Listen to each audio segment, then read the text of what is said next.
For many Christians, Lent is a time to offer simple acts of love and service to one another. And that's the theme of our next piece of music, often sung on Maundy Thursday. Set in Latin, it's inspired by verses in the New Testament. Where charity and love are, God is there.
During the 40 days of Lent, as Christians consider afresh the momentous events of Jesus' life, the theme of forgiveness often comes to the fore.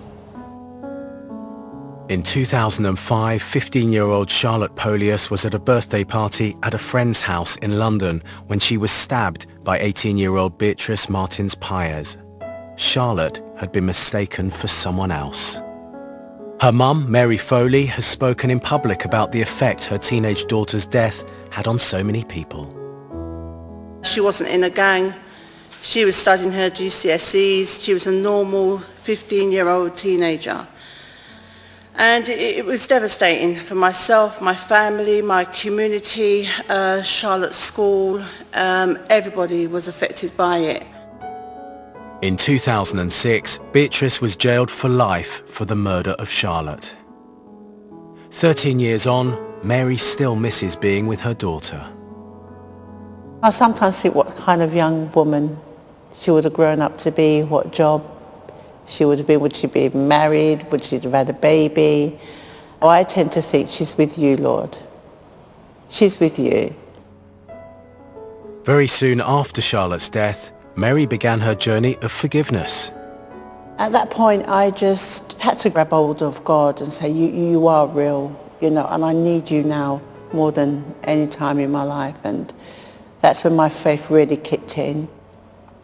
But something in me was warring, saying, you are justified to be bitter, you are justified to be angry, you are justified to feel all these negative feelings, so you don't really have to forgive. No one will blame you.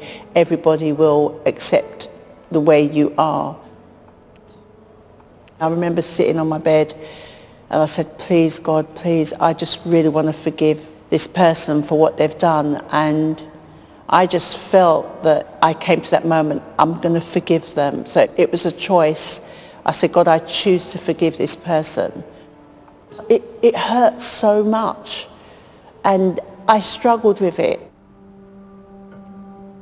When I said, I forgive you, Lord, I forgive her, it was like a weight that had been lifted. While Beatrice was in prison, she wrote to Mary saying how much she regretted killing her daughter. And this helped Mary realise that she had forgiven her. I began, strange enough, to empathise with Beatrice. I saw her as a human being who made a really bad mistake. Everybody makes mistakes. I make mistakes. Forgiveness is life. It really is life. It's not necessarily about the person getting away with it because they have to live with what they've done. It's about you as a human being. It's about you walking in the steps of freedom and forgiveness and living the life that God has given you. Yeah, so were you familiar with this? Mary continues to help others who are trying to forgive, visiting centres such as this one, St Ethelburga's, which specialises in reconciliation work. God so loved the world that he gave his only begotten Son, that no one would perish. And if Jesus died for us, then who am I to hold unforgiveness towards any person? Because God's grace is there to help anybody. All we've got to do is just ask, give me the grace, give me the strength, please, and he will do it.